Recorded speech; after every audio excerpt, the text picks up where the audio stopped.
우리 남궁 현우 목사님, 우리 시찰뿐 아니라 우리 노예에서 굉장히 기대를 하고, 제가 생각할 때는 앞으로 한국교회를 이끌어갈 목사님으로 저는 기대를 하고 있습니다. 첫째는 젊기 때문에. 저는 이렇게 어딜 가든지 성도님들이 이렇게 표정이 밝으면 설교를 잘합니다. 근데 표정이 없고 하면은 참 부담스러워요.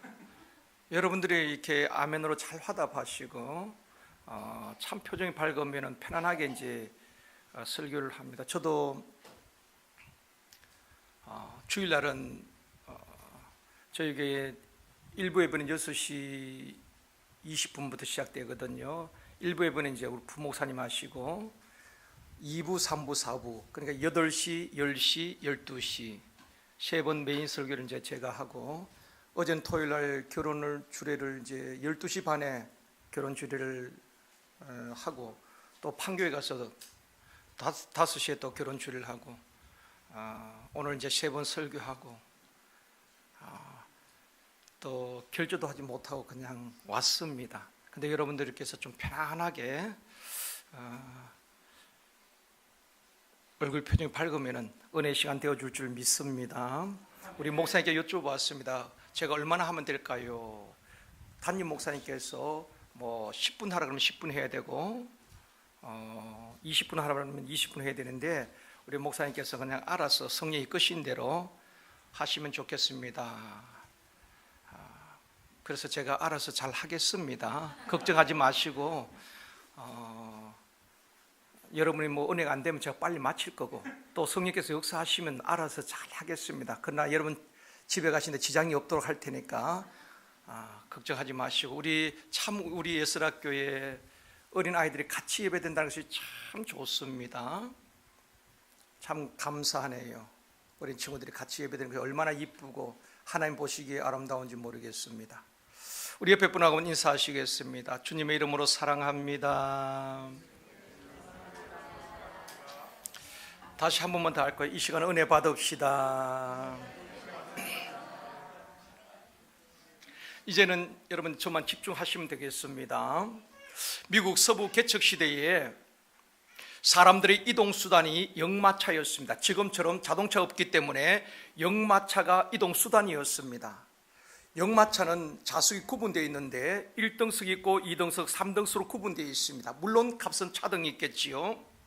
문제는 당시에 도로가 사정이 좋지 못하다 보니까 역마차 가다가 고장나는 경우가 허다히 있었다는 것입니다. 역마차 고장났을 때에 몇 등석에 앉아있느냐에 따라서 임무가, 역할이 달랐다는 것입니다. 1등석은 아무래도 티켓값이 비싸겠죠. 1등석에 앉아있는 사람은 역마차 고장났을 때에 그 자리에 앉아서 기다리면 되는 것입니다. 2등석에 앉은 사람은 고장이 나면은 내려서 고쳐질 때까지 기다려야만 했습니다. 3등석에 앉은 사람은 역마차 고장나면 즉시 내려서 마부와 함께 역마차를 밀고 고치는 일을 도와야 했다는 것입니다. 그러므로 마부는 역마차가 출발할 때에 3등석에 앉아있는 사람을 주목했다는 것입니다. 왜냐하면 3등석에 앉아있는 사람이 고장났을 때에 힘을 쓸 수 있어야 되는 것입니다. 같이 도울 수 있어야 되는 것입니다. 그래서 3등석에 앉은 사람이 일꾼이 있을 때에 역마차 고장이 나도 고치고 목적지까지 무사히 갈 수 있었다는 것입니다. 교회 안에도 보면은 가만히 앉아서 대접만 받으려고 하는 성도들도 있고, 2등석에 앉은 사람들처럼 구경꾼도 있고, 또 교회 일이라면은, 주의 일이라면 두 팔 걷어붙이고 일하는 일꾼이 있는 것입니다. 한번 따라 하시겠습니다. 구경꾼 되지 말고, 조금만 목소리 컸으면 좋겠습니다. 구경꾼 되지 말고 일꾼이 됩시다. 우리 예슬학교에는 일꾼들이 많이 있기를 원합니다. 오늘 본문 1절에 보면은 내가 갱그레아 교회의 일꾼으로 있는 우리 자매 베베를 너에게 추천한다. 바울은 갱그레아 교회의 일꾼 베베란 여 집사를 추천하고 있습니다. 베베는 갱그레아 교회 여 집사라고 말합니다. 바울은 로마서 오늘 본문을 포함해서 16장 전체를 보면은 바울의 동역자 37명 정도가 소개됩니다. 그 가운데 넘버원, 첫 번째로 소개한 사람이 바로 갱그레아 교회 일꾼으로 있는 여집사 베베를 소개하고 있는 것입니다. 그처럼 바울에게 가장 마음에 감동을 주었고 기억되는 사람이 바로 갱그레아 교회 일꾼 여집사 베베였다는 것입니다. 교회는 일하는 일꾼이 많이 있어야 되는 것입니다. 그래서 마태복음 9장에 보면 예수님께서 하신 말씀이 추수할 것은 많으나 일꾼이 적으니 주인에게 추수할 일꾼을 보내주소서 하라고 말씀했습니다. 여러분, 일꾼을 위해서 기도하셔야 되는 것입니다. 저도 기도할 때마다 우리 제일선도교회에 하나님 일꾼을 보내주시옵소서, 헌신된 일꾼, 충성된 일꾼을 보내주시옵소서. 일꾼이 있어야지 일을 할 수 있고 그 교회가 많은 일들을 감당할 수가 있는 것입니다. 여러분, 기도하실 때마다 우리 예스라 교회에 하나님 일꾼들을 보내주시옵소서. 여러분도 일꾼이 되어야 되지만은 하나님이 헌신된 일꾼들, 충성된 일꾼들, 영적 자원, 인적 자원, 물적 자원을 하나님께서 붙여주시옵소서. 기도할 수 있기를 주님의 이름으로 축원합니다. 갱그레 교회 일꾼 베베를 소개하고 있는데 교회 일꾼은 어떤 사람일까? 우리 예스라 교회는 아마 여러분 한 분 한 분이 충성되고 헌신된 일꾼이라고 생각되어집니다. 교회의 일꾼은 어떤 사람인가? 첫 번째로 한번 받아봅시다. 교회의 일꾼은, 다시 한번, 교회의 일꾼은 주의 일에 관심 있는 사람이다. 사람이 어디에 관심이 있느냐 하는 것은 그의 삶과 직결이 되어 있습니다. 예를 들어서 미장원을 경영하는 사람은 어디에 관심이 있겠습니까? 어디를 가도 미장원을 경영하는 사람은 헤어스타일에, 사람들의 머리에 관심이 있습니다. 음식점을 경영하는 사람은 어디를 가도 맛에 관심이 있습니다. 그래서 소문난 맛집을 찾아가서 먹어보기도 하고 맛에 관심이 있는 것입니다. 학생들은 공부하는 데 관심이 있어야 되겠죠. 사업하는 분은 사업하는 일에 관심이 있습니다. 그렇다면 교회의 일꾼은 주의 일에 관심이 있어야 하는 것입니다. 어떤 교회 여전도 회장님이 관심이 아파트에 있었어요. 그래서 아파트를 이렇게 지은 아파트를 다니면서 현대에서 지으면 아파트가 무엇이 좋고 삼성에 지은 것은 어느 면이 좋고 벽사는 이런 면이 좋다. 항상 아파트에 관심이 있었어요. 그 여전도 회장님이 여전도 헌신 예배를 드리면서 사회를 보게 되는 것입니다. 사회 보면서 이렇게 했다고 말합니다. 우리 다 같이 찬송 102동을 부르시겠습니다. 아파트에 101동, 102동 다니다 보니까 찬송 부를 때도 102동을 부르자고 했다는 것입니다. 여러분, 우리가 어디에 관심 있냐가 중요한 것입니다. 사도 바울은 어디에 관심이 있었을까요? 오직 예수, 오직 복음, 오직 전도, 오직 영혼 구원에 바울의 관심이 있었습니다. 그의 고백이 무엇입니까? 사도행전 20장 24절에 보면은 내가 달려갈 길과 주 예수께 받은 사명, 곧 하나님의 은혜의 복음을 증언하는 일을 마치려 하면은 나의 생명을 조금도 귀한 것으로 여기지 아니하노라.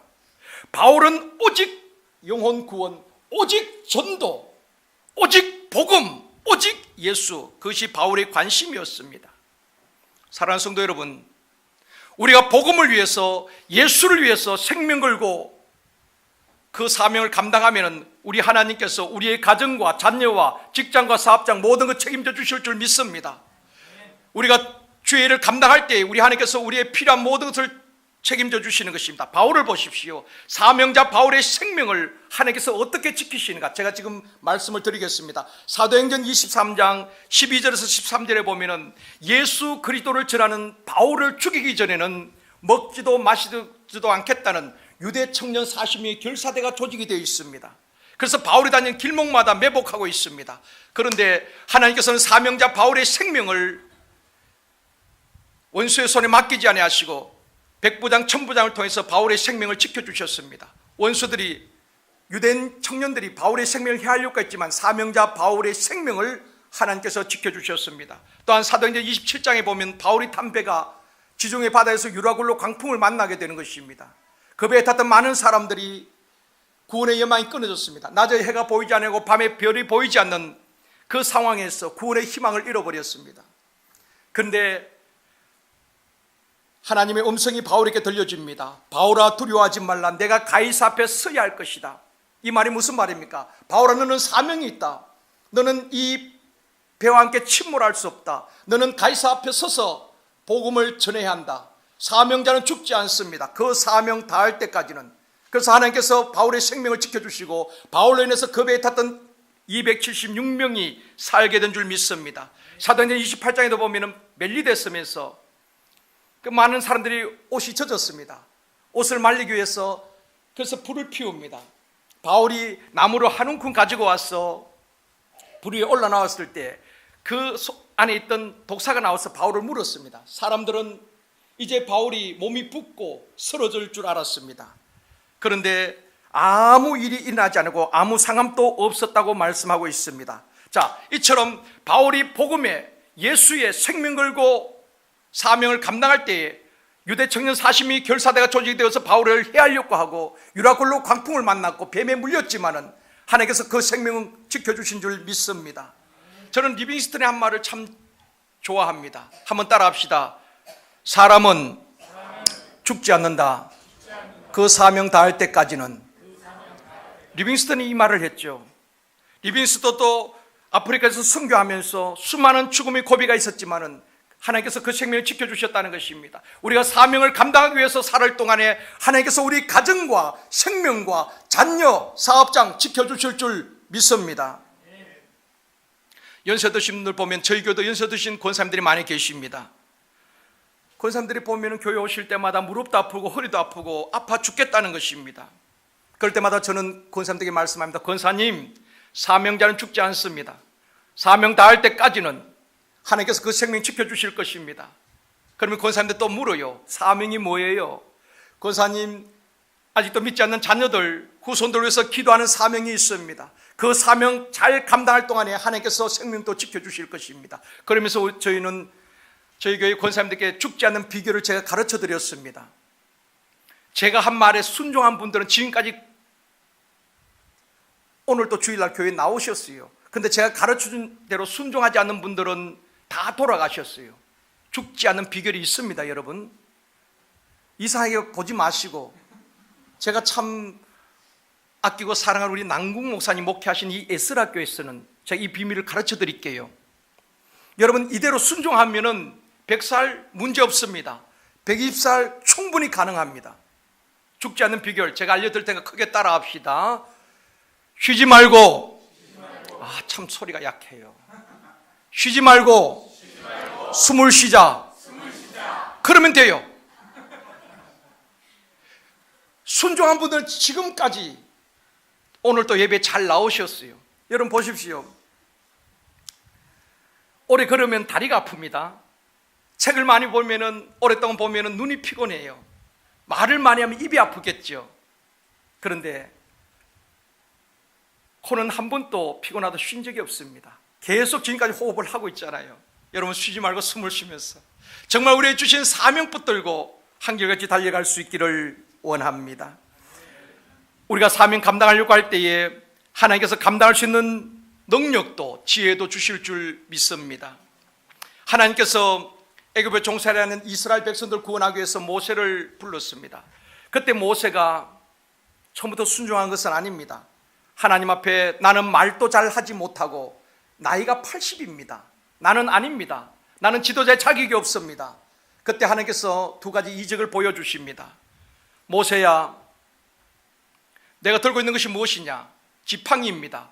그 지팡이를 던져라. 던지니까 뱀이 되었죠? 꼬리를 잡게 합니다. 뱀을 잡으니까 또다시 지팡이가 되었습니다. 여러분, 이걸 무엇을 보여주는 것일까요? 하나님께서 모세에게 깨닫게 하는 말씀은, 모세에게 주신 메시지는, 모세야, 지팡이가 너의 손에 있다고 그것이 너의 것인 줄 알았냐? 지팡이를 뱀 되게 하고 뱀을 지팡이 되게 하시는 하나님이심을 보여주시는 것입니다. 되게 하시는 하나님 함께 하시면 역사가 일어나게 될 줄 믿습니다. 두 번째 보여준 이적이 무엇입니까? 모세야, 내 손을 품에 넣어보아라. 품에 넣었습니다. 넣어보니까 어떻게 되었죠? 온 손에 나병이 번지게 됩니다. 그 손을 다시 품에 넣어라. 넣었다 빼보니까 깨끗하게 나음을 입었습니다. 무엇을 보여주시는 걸까요? 모세야, 내 손이 너의 몸에 있다고 해서 그것이 내 것인 줄 아느냐? 내 손을 나병 손 되게 하기도 하고 나병을 깨끗하게 고치는, 되게 하시는 하나님을 보여주시는 것입니다. 모세는 말을 잘 하지 못한다고, 나이가 많다고 핑계하지만 하나님께서는 내가 너희 나이와 상관없이 내가 너를 서시겠다는 것입니다. 하나님이 서시면 될 줄 믿습니다.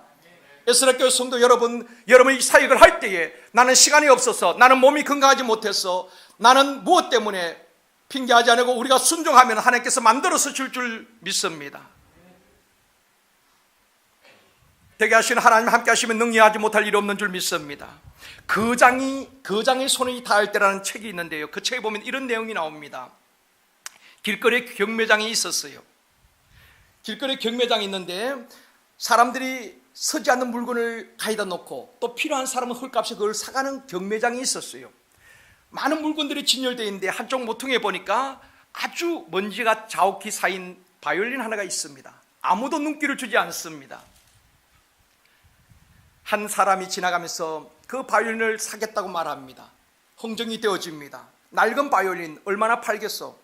3달러를 받아야 될 것 같은데요, 3달러 해봐야 얼마 안 되잖아요. 그래서 팔려고 합니다. 그런데 한 노인이 지나가면서 그 장면을 보고, 잠깐만요, 내가 그 바이올린 한번 연주해 볼 수 있겠습니까? 먼지가 자욱한 그 바이올린, 낡은 바이올린을 이 노인이 달라고 합니다. 먼지를 닦아내고 현을 조이고 연주를 합니다. 그 낡은 바이올린에서 황홀한 음이 연주되어지는 것입니다. 지나가던 사람들이 그 바이올린 소리에 매료가 되었어. 한 사람, 두 사람, 순식간에 수많은 사람들이 둘러싸였어. 그 노인이 연주하는 바이올린 소리에 매료가 되었습니다. 연주가 끝났습니다. 주변 사람들이 박수를 칩니다. 한 번 더 연주해달라고. 그렇게 연주를 다시 합니다. 연주가 끝난 다음에 서로 그 바이올린 사겠다고 말합니다. 조금 전에 그 낡은 바이올린 3달러에 팔려고 하고 살려고 했던 그 바이올린이 나 100달러 주겠어, 300달러 주겠어, 1000달러, 마지막 3000달러에 팔리게 되는 것입니다. 무엇을 말씀드리고 싶은가 하면, 그 낡은 바이올린도 누가 연주하느냐에 따라서 음이 다르고 가치가 다르다는 것입니다. 여러분, 저와 여러분들이 바이올린 연주하면 소리가, 이상한 소리가 날 수 있습니다. 그러나 바이올린 전공자들이 연주하면 거기서 황홀한 음이 연주되어질 것입니다. 저와 여러분, 연약하고 부족하지만은 내 삶의 주인이 누구냐, 누가 나를 붙들고 서느냐에 따라서 우리 가치가 달라지는 것입니다. 내가 내 삶의 주인이 되어질 때에 때는 불협화음이 일어날 수 있습니다. 그러나 전능하신 그분이 저와 여러분 붙들고 서실 때에 우리의 삶의 황홀한 음이 연주되어지고 위대한 일을 감당하게 될 줄 믿습니다. 여러분, 사역은 내 힘으로 하는 것 아닙니다. 나의 경험이 아니라 우리가 순종할 때 하나님께서 만드시고 하나님께서 성령을 부어주시고 서실 때에 위대한 사역자로 쓰임받게 될 줄 믿습니다. 낡은 바이올린 하나도 누가 연주하느냐에 따라서 그 음이 다르고 가치가 다른 것입니다. 여러분, 저와 여러분, 이 시대에 하나님께서 붙들고 서시는 역사의 주역 되어지기를 주님의 이름으로 축원합니다. 우리 모두가 주님의 손에 붙들려서 귀하게 쓰임받는 일꾼, 잘했다 칭찬받는 일꾼들이 되어지기를 원합니다. 두 번째로, 교회의 일꾼은 한번 따라합시다. 목회의 협력자가 되어야 한다. 교회의 일꾼은 첫 번째, 주의 일에 관심이 있어야 되는 것입니다. 우리 에스라 교회는 성경을 많이 공부하시죠? 아닌가요? 성경을 깊이 묵상하고 배우고 가르치지요. 저희 교회도 제자 훈련하는 교회입니다. 철저하게 훈련을 시킵니다. 말씀 훈련, 신앙 강좌부터 시작해서 철저하게. 이 마지막 시대는 하나님의 말씀으로 훈련되지 아니한 사람은 시험에 오면 다 넘어집니다. 철저하게 자립적인 신앙을 가질 수 있도록 양육하고 훈련시킵니다. 저도 목요일 밤 또 토요일 그렇게 늘 같이 훈련을 합니다. 양육을 한다 이 말입니다. 참 좋은 교회입니다. 여러분, 에스라 교회. 말씀 붙들고 말씀의 지배를 당하며 말씀에 정복당할 수 있기를 원합니다. 말씀이 능력입니다. 여러분, 여러분이 아는 지식이 아니라 또 말씀을 많이 배우는 것으로 끝나는 것이 아니라 그 말씀이 내 삶에 적용되어지고 그 말씀이 나를 통치할 수 있어야 되는 것입니다. 말씀 앞에 순종하는 삶을 살아가야 되는 것입니다. 지식적으로 많이 아는 것이 아니라 한 말씀을 배워도 그 말씀이 삶에 적용되어지고 실천될 때 말씀이 능력이 될 줄 믿습니다. 교회 일꾼은 목회 협력자가 되어야 하는 것입니다. 오늘 2절에 다시 보시겠습니다. 2절 한번 같이 읽어볼까요? 1절 2절 같이 한번 읽겠습니다. 시작. 내가 갱거레 교회 일꾼으로 있는 우리 자매 베베를 너희에게 추천하노니 너희는 주 안에서 성도들의 합당한 애절로 그를 영접하고 무엇이든지 그에게 소용되는 바를 도와줄지니 이는 그가 여러 사람과 나의 보호자가 되었습니다. 자, 보십시오. 사도 바울은 갱그레아 교회 일꾼 여집사 베베를 소개하면서 2절에 뭐라고 말합니까? 그는 나와 여러 사람의 뭐가 되었다고요? 방금 읽었잖아요. 뭐가 되었어요? 여러 사람과 나의 보호자가 되었다. 보호자가 뭐지요? 보호자가 뭐지요? 너무 어렵게 생각하지 마십시오. 보호자가 보호자입니다. 자, 여러분, 우리 자녀들이 학교에 가면은 부모는 뭐가 되지요? 보호자가 되는 것입니다. 아이가 학교에서 무슨 문제가 생겼으면 보호자가 책임지는 것입니다.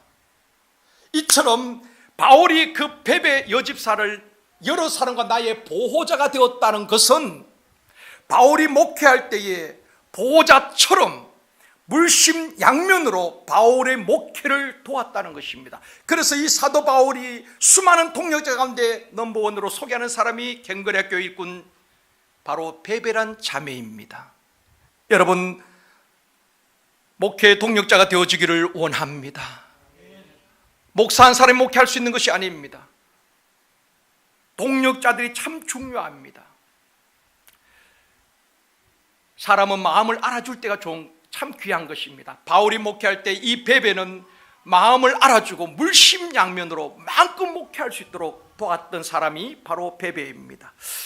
저는 여성분들이 가정에서 살림하는 것이 그렇게 힘든 줄 몰랐어요. 근데 삶의 체험 현장 일주일 했습니다. 저희는 애가 셋이거든요. 큰애는 딸입니다. 둘째 아이는 여자아이입니다. 셋째는 뭘 것 같아요? 아들! 아닙니다. 공주입니다. 딸 셋인데요. 여러분 이런 노래 들어보셨어요? 딸 셋은 아무나 낳나. 딸 셋 아무나 낳는 것 아닙니다. 딸 셋인데 그 막내가 어릴 때에 가와사키란 좀 희귀병이 걸렸어요. 그래서 성례병원에 입원했습니다. 아이가 이렇게 입원했으니까 엄마가, 그러니까 제 아내가 병원 간호하기 위해서 병원에 일주일 동안 있고 그 첫째, 둘째 아이를 그때 초등학교 이제 막 들어갔을 때인데 제가 집에서 학교를 보내는 것입니다. 그전에 한 번도 아이들을 이렇게 같이 엄마가 다 했거든. 살림도 모든 걸 했는데 일주일 동안 빨래하고 밥하고 아이들 돌보는데 너무 힘든 거 있지요. 빨래는 세탁기 해주니까 큰 문제가 안 돼요. 밥하는 것은 물이 조금 많아서 밥이 질기도 하고 조금 물을 적게 부으면 또 밥이 되고 밥은 그런 대로 질든 되든 먹을 수 있는데 반찬하는 것은 할 수 있는 것은 없고 할 수 있는 것은 계란말이밖에 없고 아이들 아침에 학교 보내고 나면은 애들이 오면은 저녁 때는 뭘 해 먹이지 걱정이 되는 것입니다. 할 수 있는 것도 없는데 참 여러분 우리 남자분들 반찬 투정하시면 안 됩니다. 그 반찬 때마다 준비하기 얼마나 신경 쓰이고 스트레스인지 몰라요. 제가 해보니까 아직도 안 해보신 분들 삶의 체험 한번 해보십시오. 일주일 동안. 그래서 아침에 아이들 보내면 애 아들 학교 갔다 오면 간식을 뭘 먹일까 저녁을 뭘 해서 먹이지 할 수 있는 것도 없고 그런데 하루는 권사님께서 시장 갔다 오신다면서 목사님 사모님도 안 계신데 얼마나 힘드시냐고 그러면서 시커먼 봉지를 하나 주고 가셨어요. 보니까 닭 한 마리가 들었어요. 그래서 제가 검은 봉지를 다 뒤졌습니다. 설명서 찾는다고. 자, 여러분 생각해 보십시오. 사모가 없는 거 뻔히 알면은 권사님 정도 되면 가서 시장에서 닭을 사서 닭도리탕을 하든지 닭죽을 하든지 그렇게 해서 갖다 줘야 되지 않겠습니까? 근데 닭만 갖다 주시고 볶아 먹는 것이 삶아 먹는 것이 말씀도 안 하시고, 그래서 혹시라도 설명서인 줄 알고 다 뒤져봐도 설명서가 없어요. 여러분, 라면 한 봉지 사도 뒤에 보면 조리법이 있습니다. 물 4컵을 붓고 4, 5분 팔팔 끓인 다음에 서프를 넣고 면을 넣어서 잘 저어 드시면 됩니다. 계란, 파, 김치 넣어서 드시면 더 맛이 좋습니다. 조리법이 있잖아요. 그런데 닭 한 마리만 있고 어떻게 해먹는지 설명서도 없어요. 다 뒤져봐도. 그래서 제가 이제 도마 위에 닭을 올려놨습니다. 그 닭을 보고 있노라니 주님의 말씀이 생각이 나요. 베드로를 향해서 베드로야, 내가 닭 울기 전에 3번 나를 부인할 것이다. 그 말씀도 생각이 나고, 또 닭 울음소리를 듣고 베드로가 통곡하는 그 말씀도 생각이 나고, 어쨌든 닭을 주셨으니까 닭도리탕은 자신이 없고 옛날 어머니 하시던 닭죽은 크게 어렵지 않을 것 같아요. 닭을 넣고 찹쌀을 넣고 마늘 넣어서 팔팔 끓이면 되는 것 같아요.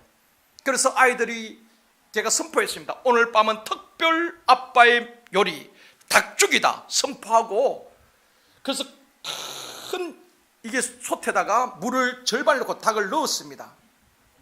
제가 배가 고파가지고. 여성분들 배가 고프면 그날 밥을 한 솥 합니다. 본인이 배가 고프면은.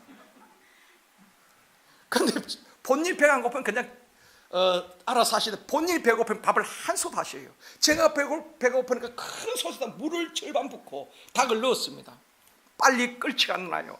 아이들이 배고파. 아빠 배고파요. 잠깐만 기다리라. 오늘 특별 요리라고 했지 않니?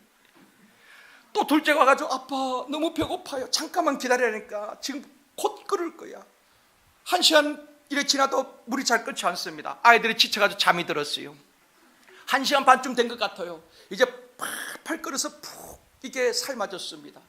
반찬이래야 소금, 그리고 단무지, 그리고 아이들 깨웠습니다. 다 되었다, 아이들아 모여라. 그래서 식탁에 둘이 앉혀놓고, 오늘도 우리에게 닭죽을 주신 하나님 감사합니다. 그렇게 기도하고 자 먹자. 큰아이가 딱 한 수를 입에 딱 넣더니만 아빠 그래요. 맛이 이상한 줄 알아요. 왜? 맛이 이상하냐? 아빠 이런 맛 처음이야. 너무 맛있어. 그래요. 얼마나 배고팠던지 그때 다시 한번 알았습니다. 시장이 반찬이라는 것. 여러분, 제가 삶의 체험 현장 일주일 해보니까 그동안 아내의 수고를 너무 몰랐구나. 그날 이후에 저는 절대로 반찬 투정하지 않습니다. 주는 대로 먹습니다. 왜냐하면 그 반찬 하나 하는 것이 얼마나 신경이 쓰이는지. 그때부터 참 내가 직접 해보니까 아내의 수고를 알겠더라고요. 여러분, 목회도 마찬가지입니다. 목회를 해봐야 목사의 마음을 알 수가 있습니다. 히브리서 13장 17절에 보면은 이렇게 말씀하고 있습니다. 너희를 인도하는 자에게 순종하고 복종하라. 그들로 하여금 즐거움으로 이것을 하게 하고 근심으로 하게 하지 말라. 그렇지 않으면 너희에게 유익이 없느니라. 너희를 인도하는 지도자에게 순종하고 복종하라는 것입니다. 여러분, 목사이기 때문에 하는 말이 아닙니다. 정말 하나님께서 세워준 그 리더십에 순종하고 복종할 때에 결과적으로 누구에게 유익하느냐? 성도들에게 유익하다는 것입니다. 자, 한번 이렇게 말씀드려 볼게요. 가정에서 살림한 엄마가 마음이 막 즐거우면은 어때요? 아이들이 학교 갔다 오고 학원 갔다 오고 유치원 갔다 오면은 아이들에게 뭘 먹이고 싶어요. 뭘 해줄까? 짜파게티 해줄까? 아니면 라면을 끓여줄까? 뭔가 해주고 싶습니다. 근데 엄마가 막 심란하고 뭔가 근심이 있고 기분이 언짢으면 어때요? 아이가 엄마 배고파요, 뭐 해주세요. 그러면 야, 오늘은 그냥 네가 알아서 먹어라. 라면을 끓여 먹든지 엄마의 마음이 즐거우면 무엇인가 해주고 싶지만은 내 마음에 근심이 있고 내 마음이 불편하면은 사랑하는 아이에게도 때로는 해주는 것이 귀찮을 때가 있다 이 말입니다. 그 말씀을 하고 있는 것입니다. 너희를 인도하는 자에게 순종하고 복종하라. 그로 하여금 즐거움으로 하게 하고 근심으로 하게 하지 말라. 그렇지 아니하면 너희에게 유익이 없느니라. 여러분, 목회자가 마음이 편안해야 되는 것입니다. 목사가 기도할 때도 정말 하나님 앞에 간절하게 축복 기도가 나가는 사람이 있는가 하면 때로는 목사의 마음을 근심케 하는 성도들도 있습니다. 여러분, 우리 남궁 목사님 목회하실 때에 참 짧은 기간 동안에 이렇게 교회가 확장되어지고 부흥한다는 건 쉽지 않습니다. 현대교회는 현상 유지만 해도 부흥이라고 말할 정도로 다 침체되고 있는 이런 상황에서 훌륭하게 목회를 잘하시는데 또한 여러분이 동력이 필요할 겁니다. 여러분, 즐거운 마음으로 마음껏 목회할 수 있도록 협력하고 동력자가 되어지기를 원합니다. 결국 또한 여러분에게 유익이 될 줄 믿습니다. 제가 아는 목사님 한 분은요, 건축하다가 교회가 어려움을 당하였습니다. 교회가 막 부흥했습니다. 그래서 교회를 건축을 하는데 건축 중에 교회가 큰 시험에 빠졌어요. 그래서 장로님, 권사님, 안수집사님 여러 가정이 떠나갔습니다. 건축 때 온 성도들이 마음을 모아야 될 상황에서 시험 들어서 그것도 핵심 장로님, 권사님, 집사님이 떠나갔을 때 목사님의 마음이 너무 아팠습니다. 건축은 중단되었습니다. 너무 힘든 시간들을 보내다가 나중에 목사님이 쓰러졌습니다. 병원에 입원하게 되었습니다. 얼마나 마음의 상처가 컸던지 나중에 들은 이야기입니다. 그 목사님이 목회를 하고 싶지가 않다는 것입니다. 사람에게, 그것도 그렇게 양육하고 키웠던 장로님, 권사님께 물론 사연은 있겠지요. 떠나갔을 때 그 아픔, 그 상처 때문에 내가 시골에 가서 그냥 농사 짓고 살더라도 편하게 살고 싶더라는 것입니다. 그래서 목회를 접고, 태어나면 목회를 접고 다른 분에게 물려주고 시골에 내려가려고 생각했다는 것입니다. 그런데 어느 날 집사님 세 분이, 여집사님 세 분이 병문안을 온 것입니다. 과일 바구니 하나 들고 꽃 바구니 하나 들고 문병을 온 것입니다. 그러면서 세 분이 하는 말이, 따라합시다. 목사님, 자, 조금 마음을 담아서 한번 할까요? 목사님, 힘내세요. 저희들이 있잖아요. 여러분, 별말 아닙니다.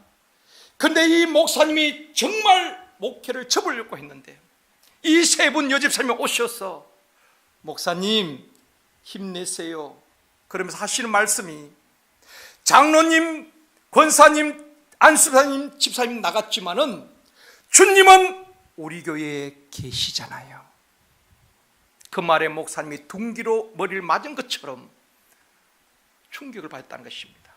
목사님 지금 장로님, 권사님 나가심으로 말미암아 재정이 줄어들고 절망 가운데에 목회를 접으려고 하는 그런 상황이 되었는데 집사님들이 장로님, 권사님 나가셔도 주님이 우리 교회에 계시잖아요.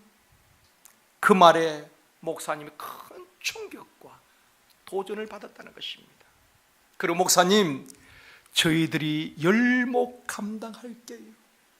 눈물을 걸으면서 집사님 세 분이 그렇게 말씀하신 것입니다. 그때 목사님께서 집사님들이 그렇게 말했다고 하네요. 집사님들의 믿음이 나보다 낫어. 나는 너무 마음이 힘들고 아파서 목회를 접으려고 했는데 사실은 집사님들의 믿음이 나보다 낫어. 집사님이 문별 맞춰 갔습니다. 목사님은 그 자리에서 침상에서 바닥에 내려와 무릎을 꿇고, 하나님, 믿음 없는 목사를 용서하여 주시옵소서. 나는 너무 힘들어서 목회를 접으려고 했는데 오늘 하나님 집사님 세 분을 통해서 하나님의 음성을 듣게 한 것 같습니다. 다시 시작하겠습니다.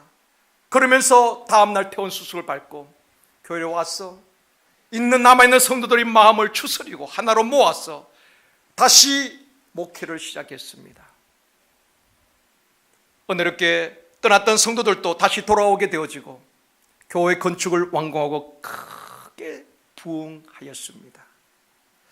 사랑하는 여러분, 그 말 한마디, 목사님 힘내세요, 별것 아닌 것 같지만은 목사에게 큰 위로와 힘이 되었다는 것입니다. 목회를 하다 보면은 성도들은 목사의 위로를 받기를 원합니다. 목사님 계속해서 위로하고 또 말씀을 가르치고 양육하고 때로는 목사가 갈급할 때가 있습니다. 목사도 위로가 필요한 것 아니겠습니까? 목사님, 그 마음을 알아서 말 한마디가 목회자로 큰 힘을 주는 것입니다. 여러분 그렇게 하시겠지만은 목회자가 성령으로 충만하고 즐거운 목회할 때 결국 성도들에게 유익할 줄 믿습니다. 아멘 안 하셔도 괜찮아요.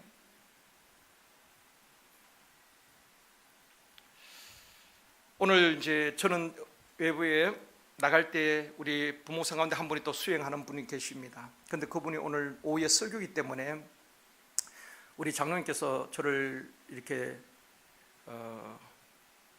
태워왔습니다. 우리 장로님 참 목사의 마음을 알아주는 것입니다. 그게 참 얼마나 귀한지 몰라요. 장로님과 권사님께서는 수시로 저를 꼭 이렇게 태워서 제가 좋아하는 음식점에 데려갑니다. 그리고 꼭 이렇게 위로해 주시고 격려해 주시면서 그렇게 식사를 대접하면서 얼마나 마음을 기쁘게 하는지 몰라요. 동력하는 귀한 분들이 있기에 또한 목사가 생명 걸고 목회를 할 수 있는 것입니다. 우리에게 위로해 주시고 우리에게 은혜를 달라고만 할 것이 아니라 때로는 여러분 우리 목사님도 잘 위로해 드리시고 또 격려해 드리시고 그리고 여러분 목회의 동력자가 되어지기를 원합니다. 지칠 때 말 한마디가 얼마나 힘을 얻게 하는지 모릅니다. 교회의 일꾼은 목회자의 마음을 알아주고 마음껏 목회할 수 있도록 도와주고 협력할 때에 교회도 부흥되어지고 우리에게도 복이 될 줄 믿습니다. 마지막 세 번째로 교회의 일꾼은 한번 따라합시다. 헌신된 사람이다. 자, 4절 5절에 보면 또 한 사람 소개합니다. 우리가 잘 아는 브리스가와 아굴라 부부입니다. 그들은 목숨 걸고 헌신하고 충성했던 일꾼이라고 말합니다. 로마서 16장에 바울의 동역자들을 소개하는데 37명 정도 소개합니다. 바울도 위대하지만은 바울이 생명 걸고 복음을 전할 수 있고 사명 감당할 수 있었던 것은 바울 주변에 브리스가와 아굴라 부부처럼 목숨 건 바울을 위하여서 주님을 위해서 생명까지 바칠 충성된 일꾼이 있었기 때문에 그렇습니다. 저는 헌신이 뭘까? 충성이 뭘까? 신학교에서 배운 것 아닙니다. 선배 목사님께 배운 것 아닙니다. 한 장로님을 통하여서 헌신이 무엇인지, 충성이 무엇인지를 배웠습니다. 이 말씀을 하고 마칠게요. 제가 부교육자로 섬겼던 교회의 장로님이셨습니다. 권동일 장로님이신데요, 이 장로님은 병원 원장님이셨습니다. 한양의대 교수님이셨습니다. 그리고 이 한 중형 병원의 병원 원장님이셨습니다.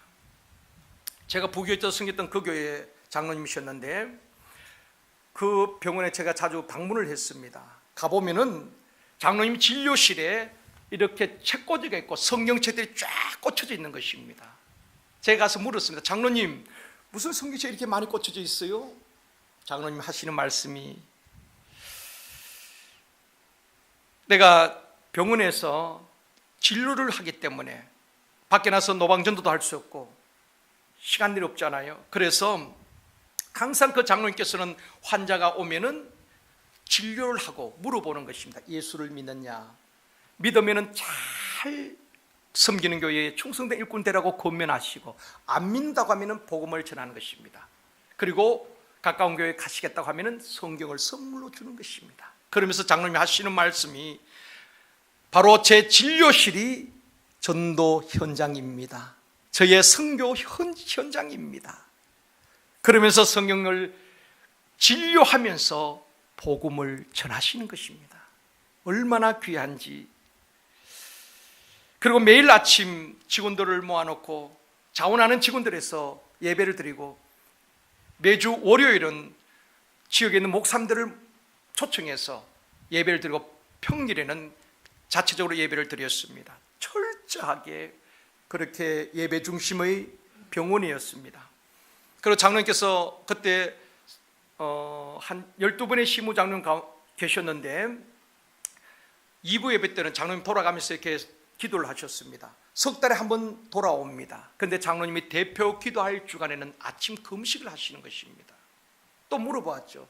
장로님, 아침부터 병원 진료하면 힘드실 텐데 어떻게 아침은 금식하십니까? 그분이 하신 말씀이, 내가 온 성도들을 대표해서 강단에 올라가서 기도하는데 준비 없이 어떻게 할 수 있겠습니까? 그래서 아침 금식하면서 짧은 대표 기도를 위해서 준비한다는 것입니다. 그래서 그 장로님이 기도할 때는 모든 성도들이 아멘으로 화답하는 것입니다. 다른 장로님과 다르게 그분이 장로님 기도하실 때는 참 아멘 하면서 은혜를 받았어요. 그리고 교회를 새롭게 크게 이게 건축을 하는데 건축위원장님을 맡았습니다. 낮에는 병원에서 환자들 진료하고 늦은 밤에 와서 벽돌 한 장 샀는까지도 다 살펴보셨어요. 그렇게 나중에는 지금은 원로 목사님 되셨습니다.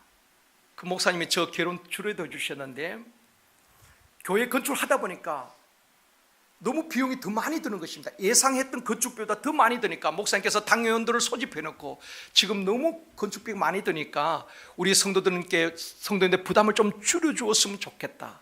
교육관 한 30-40평만 줄여도 조금 성도들에게 부담이 덜할 것 같습니다. 그렇게 제안을 했어요. 나중에 목사님을 통해서 들은 이야기입니다. 그때 그 건축위원장 장로님께서, 목사님, 건축 아무나 하는 것 아니잖아요. 우리 일평생 한 번 건축할 수 있을까 말까 한데 이런 기회도 하나님께서 우리에게 주셨는데 목사님 돈 걱정하지 마십시오. 한 번 짓는 것 제대로 하셨으면 좋겠습니다. 교육관 줄이지 말고 원래 설계대로 했으면 좋겠습니다. 목사님은 돈 걱정하시지 마시고 목회만 집중하십시오. 그 장로님 모든 것을 다 드렸어요. 그래서 그 교회는 건축비가 정확하게 얼마 드는지 모릅니다. 장로님이 자기 모든 것을 다 쏟아부었습니다.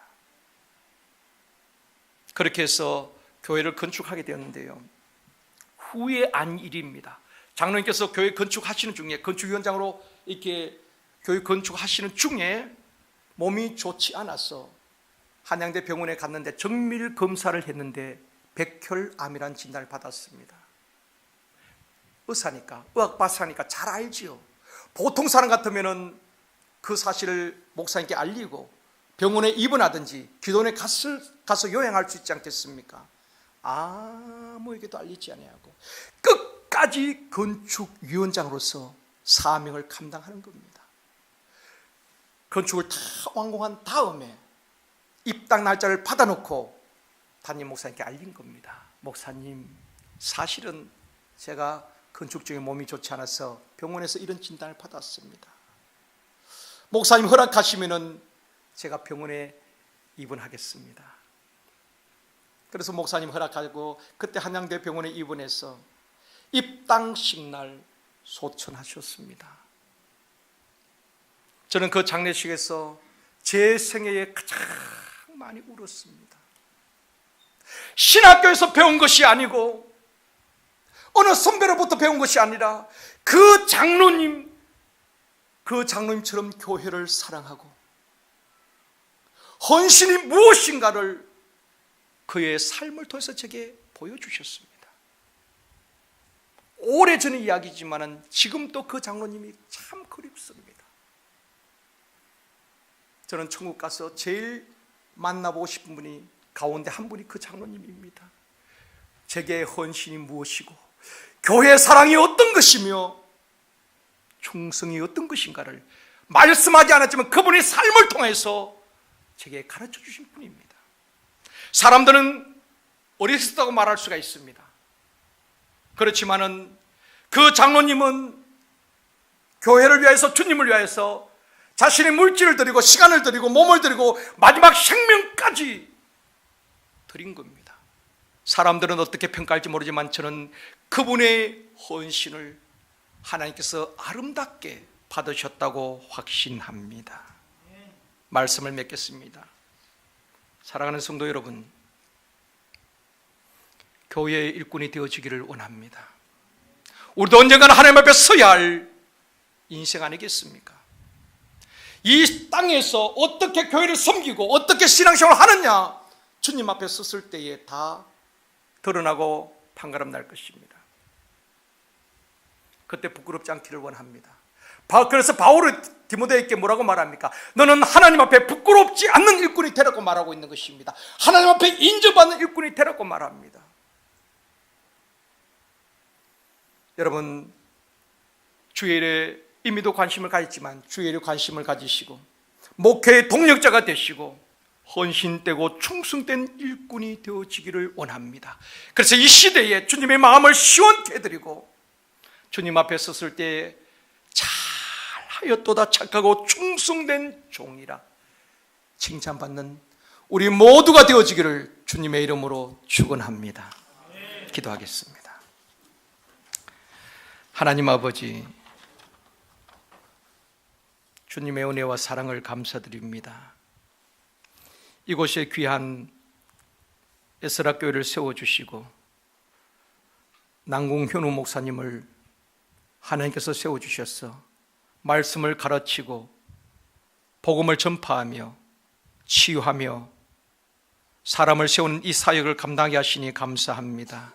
우리 목사님에게 신실하고 충성된 동력자들 많이 붙여주시며 일꾼들을 많이 허락하여 주시기를 원합니다.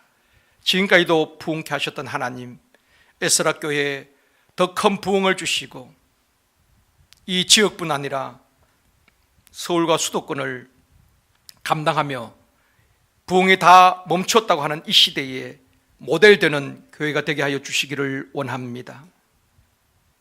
아버지 하나님, 모든 성도들이 정말 복음에 사로잡히고 예수께서 붙잡힌 바 되어서 이 마지막 시대에 역사의 주역으로 지역 복음화와 세계 선교를 감당하는 교회가 되게 하여 주옵소서. 필요한 영적, 물적, 인적 자원도 허락하여 주옵소서. 예수님의 이름으로 기도드리옵나이다. 아멘.